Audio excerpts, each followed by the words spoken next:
तो आज का हमारा टॉपिक है कंस्ट्रक्टर्स। जावा में हम लोग कंस्ट्रक्टर कैसे डिक्लेयर कर सकते हैं, कैसे यूज कर सकते हैं और कंस्ट्रक्टर्स क्या होते हैं जावा में। तो कंस्ट्रक्टर जैसे हमारे एक क्लास में मेथड्स होते हैं, तो मेथड को जैसे मान लो कई बार हमें वेरिएबल्स को सिर्फ डिक्लेरेशन इनिशियलाइज करना है। सपोज हमारी एक क्लास में एक वेरिएबल ए है और एक वेरिएबल बी है। इनको आपको सिर्फ इनिशियलाइज करना है या सिंपल सी कुछ ऑपरेशंस परफॉर्म करने हैं। तो इनके लिए भी हम लोग क्या करते हैं कि क्लास में मेथड्स बना लेते हैं। जैसे हम एक एग्जांपल के तौर पे देखें कि हमने एक मेथड मान लो बना लिया गेट डाटा, फिर रिक्वायर्ड पैरामीटर्स देने के बाद तो इस पर्टिकुलर फंक्शन में क्या हो रहा है कि इनिशियलाइजेशंस ही हो रही हैं, कोई खास कैलकुलेशन नहीं हो रही है। तो इस चीज को सिंप्लीफाई, लेकिन ये तब तक इनिशियलाइजेशन नहीं होगी जब तक इस फंक्शन को क्लास के ऑब्जेक्ट के थ्रू कॉल नहीं किया जाएगा। काम बिल्कुल छोटा सा है, लेकिन अगर आपने गेट डाटा को अलग से ऑब्जेक्ट के थ्रू कॉल नहीं किया तो ये इनिशियलाइजेशंस नहीं होंगी।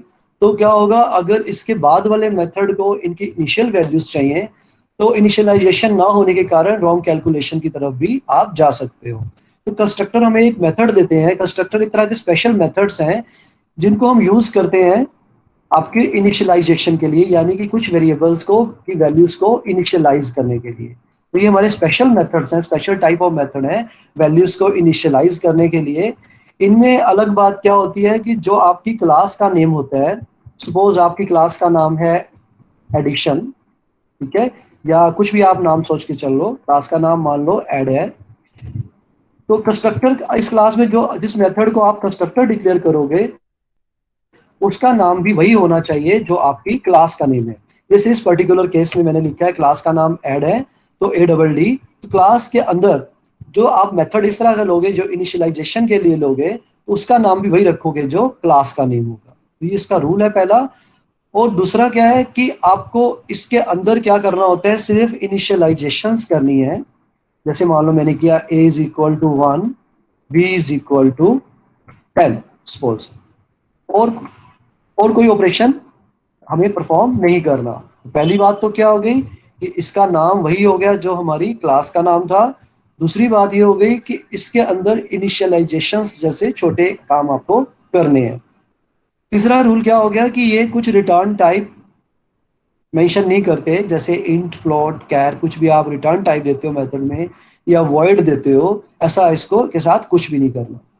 अब जो मेन चीज मैंने आपको बोली थी कि कंस्ट्रक्टर हमारे उन फंक्शंस में अगर हम कंस्ट्रक्टर फंक्शंस ना यूज करें, ऑर्डिनरी मेथड्स को यूज करें, तो क्या होता है, उन मेथड्स को हमें कॉल करना पड़ता है।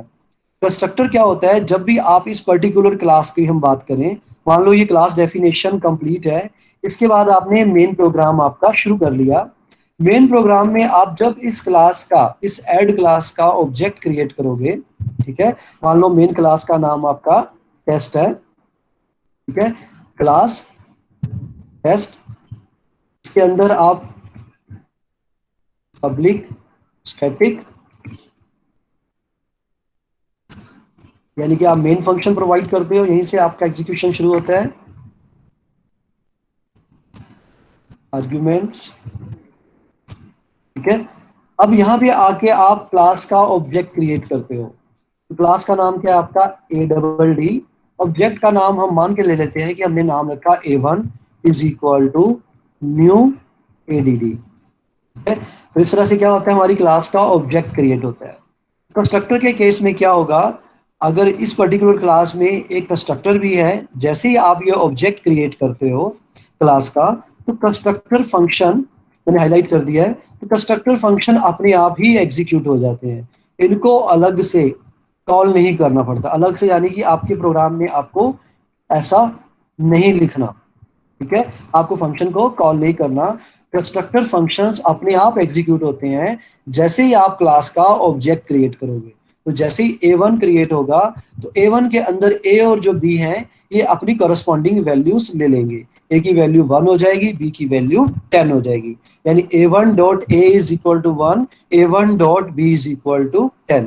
कंस्ट्रक्टर क्या होते हैं, एक तो क्या हो गया, जो क्लास का नेम है वो सेम होगा कंस्ट्रक्टर का नेम, और कंस्ट्रक्टर को अलग से कॉल नहीं करना पड़ता, ये वही नेम कंसिडर कर लेते हैं जो इनकी क्लास का, और ये जैसे ही आप ऑब्जेक्ट क्रिएट करते हो तो कंस्ट्रक्टर फंक्शंस अपने आप एग्जीक्यूट हो जाते हैं। तो इसमें हमें स्मॉल कैलकुलेशन रखनी है या सिर्फ इनिशियलाइजेशन यानी वेरिएबल्स की इनिशियलाइजेशन जैसे छोटे काम करने हैं। तो हम एक एग्जांपल देखते हैं कंस्ट्रक्टर का।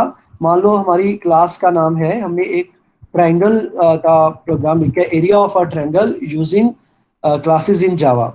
तो इसमें हम लोग क्या करेंगे, हमने क्लास का नाम रख लिया ट्रायंगल।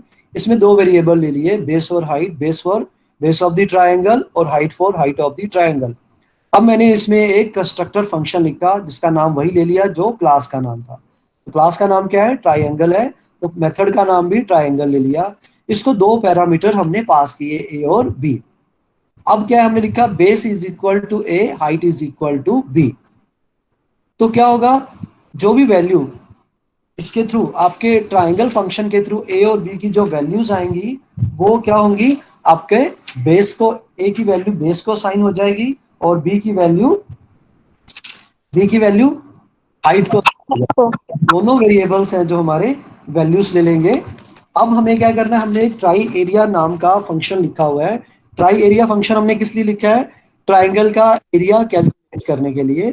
ठीक है, ट्राइंगल का एरिया कैलकुलेट करेंगे तो इससे क्या होगा, ट्रायंगल के एरिया का फार्मूला क्या है हमारा, half into base into height. तो मैंने एक एरिया नाम का वेरिएबल ले लिया इसमें और फार्मूला अप्लाई कर दिया और फाइनली जो भी आंसर आया उसको रिटर्न कर दिया।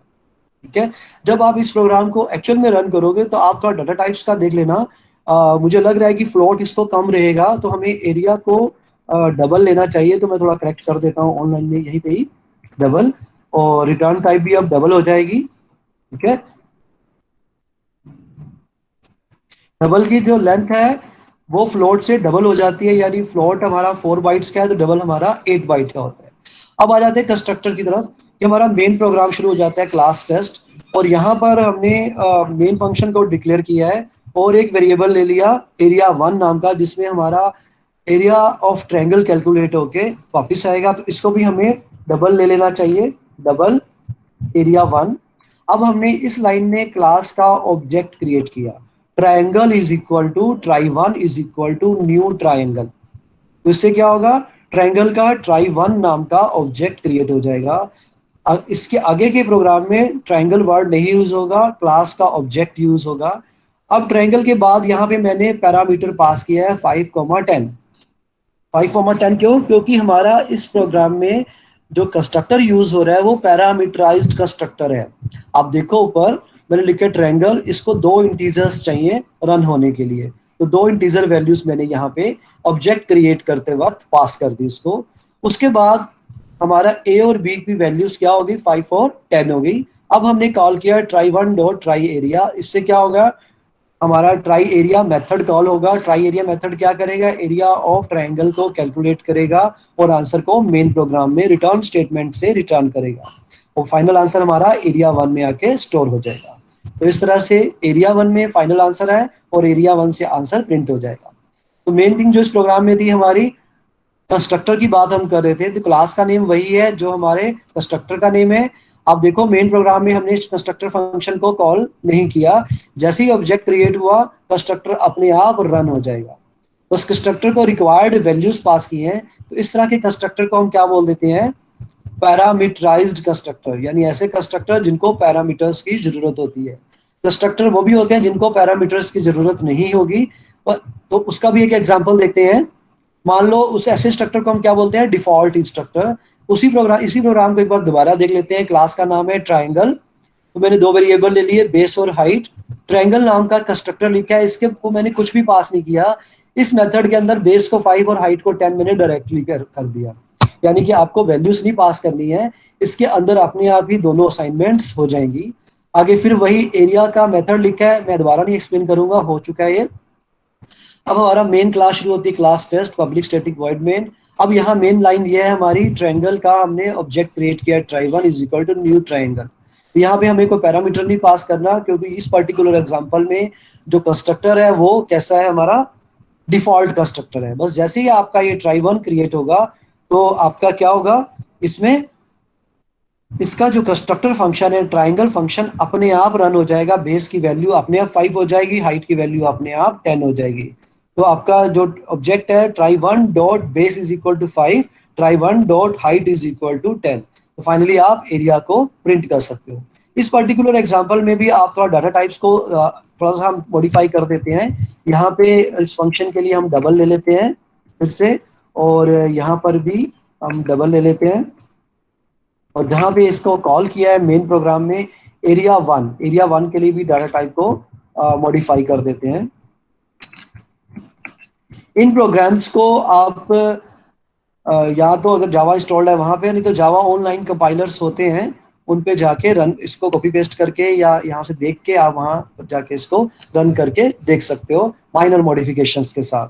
तो ये था हमारा कंस्ट्रक्टर्स क्या होते हैं, कंस्ट्रक्टर्स को कैसे यूज कर सकते हैं, साथ में हमारे types of constructor that is parameterised और नॉन पैरामीटराइज्ड या डिफॉल्ट कंस्ट्रक्टर।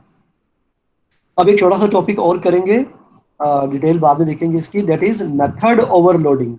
तो मेथड किसको बोलते हैं हम लोग जावा में? फंक्शन के लिए मेथड वर्ड यूज होता है। तो मेथड ओवरलोडिंग का मतलब क्या होता है? कई बार आपके प्रोग्राम में आपको रिक्वायरमेंट हो जाती है कि एक से ज्यादा मेथड्स का नाम सेम हो। तो सी प्रोग्रामिंग लैंग्वेज है जो इसके पहले जो यूज होती थी, अभी भी यूज होती है, उसमें एक प्रोग्राम के अंदर एक फंक्शन का जो नेम है, एक से ज्यादा फंक्शंस का नेम सेम नहीं हो सकता। सी ये अलो नहीं करती।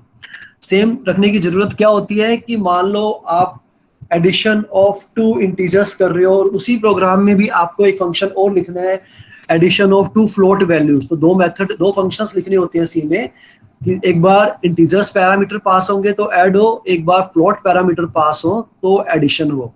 तो कॉमन फंक्शन तो आप यूज नहीं कर सकते, क्योंकि एडिशन वाला अगर इंटीजर्स को ऐड करने के लिए तो फ्लोट को पास नहीं करने देगा। तो आपको क्या करना पड़ेगा? ऐसे केस में आपको दो मेथड के नाम रखने पड़ेंगे, ऐड वन और ऐड टू। लेकिन कन्वेंशन क्या है कि मेथड का नाम या फंक्शन का नाम वही होना चाहिए जो वो काम कर रहा है। तो दोनों का नाम ऐड नहीं रख सकते सी जैसी प्रोग्रामिंग लैंग्वेजेस में, लेकिन सी प्लस प्लस या जावा प्रोग्रामिंग लैंग्वेज में ये इन्होंने अलो किया है, आप एक ही प्रोग्राम में एक से ज्यादा मेथड्स का नाम सेम रख सकते हो। लेकिन होगा क्या, अगर बिल्कुल सेम रख देंगे तो कंपाइलर को, जब आप कंपाइल करोगे, कंपाइलर को कंफ्यूजन होगा कि आप कौन से वाले मेथड की बात कर रहे हो, क्योंकि दोनों एक से ज्यादा मेथड का नेम सेम है। जैसे सपोज आपकी क्लास में एक से ज्यादा स्टूडेंट्स का नेम अगर सेम हो, तो क्या होगा, एक के लिए जो हम बता रहे हैं तो नहीं पता लगेगा कि कंपाइलर की कॉल, टीचर की कॉल किसके लिए है। तो इसके लिए इन्होंने, इन जावा प्रोग्रामिंग लैंग्वेज वालों ने क्या किया है कि दो मेथड दिए हैं ओवरलोड करने के लिए। एक तो है by changing number of arguments या पैरामीटर्स, और by changing the data type. कि अगर आपको एक ही प्रोग्राम में एक से ज्यादा मेथड्स के नाम सेम रखने हैं तो इनके पासिंग पैरामीटर की गिनती अलग अलग रखो। जैसे एक में 2 है तो दूसरे में 3 रखो। अगर गिनती भी बराबर रखनी है तो उनकी डाटा टाइप अलग अलग होनी चाहिए। बस इन दो रूल्स को आपको फॉलो करना है तो आप मेथड ओवरलोडिंग कर सकते हो। मैं एक स्क्रीन पर आपको एक एग्जांपल प्रोग्राम दिखा रहा हूँ, एडिशन ऑफ नंबर्स। तो इसमें मैंने क्लास का नाम एडिशन लिया है, तो इसमें एक ऐड मेथड मैंने लिया है, साथ में एक हमने ऐड मेथड क्या लिया है, साथ में हमने एक और भी ऐड मेथड लिया, यानी एक से ज्यादा मेथड्स का नाम हमने सेम रख दिया है। तो यहाँ पे इसका मतलब हम मेथड ओवरलोडिंग कर रहे हैं। लेकिन दोनों ऐड मेथड की ब्रैकेट्स में आप लोग देखो, पहले वाला जो ऐड मेथड है इसमें हम 2 पैरामीटर पास कर रहे हैं, int a comma int b लिखा हुआ है। सेकंड में 3 पैरामीटर्स लिखे हैं, int a comma int b comma int c. तो इस गिनती के कारण जब भी आप मेथड को कॉल करोगे, इस काउंटिंग के कारण कंपाइलर को पता लग जाएगा कि आप कौन से वाले मेथड की बात कर रहे हो। तो ये 2 मैंने लिखे। अब मेन प्रोग्राम में हम आ जाते हैं। इस फंक्शन क्लास का नाम एडिशन था, तो एडिशन का मैंने ऑब्जेक्ट क्रिएट कर लिया add1। अब इसको यूज करने का देखो, मैंने लिखा add1 डॉट एड। तो ब्रैकेट में अगर मैं 2 वैल्यूज दूंगा तो ऑब्वियसली ये पहले वाले ऐड को कॉल करेगा, और अगर मैंने 3 लिखी तो ये दूसरे वाले को। तो क्या करता है कंपाइलर, या तो गिनती चेक कर लेता है, अगर गिनती सेम हो तो आपकी अगर डाटा टाइप आपको अलग अलग रखनी पड़ेगी, या दोनों भी चीजें आप ले सकते हो, गिनती भी अलग अलग हो और डाटा टाइप भी अलग अलग हो। तो ये था हमारा मेथड ओवरलोडिंग, कि हम ये क्या है मेथड ओवरलोडिंग जावा में, और इसको हम कैसे इंप्लीमेंट कर सकते हैं जावा में।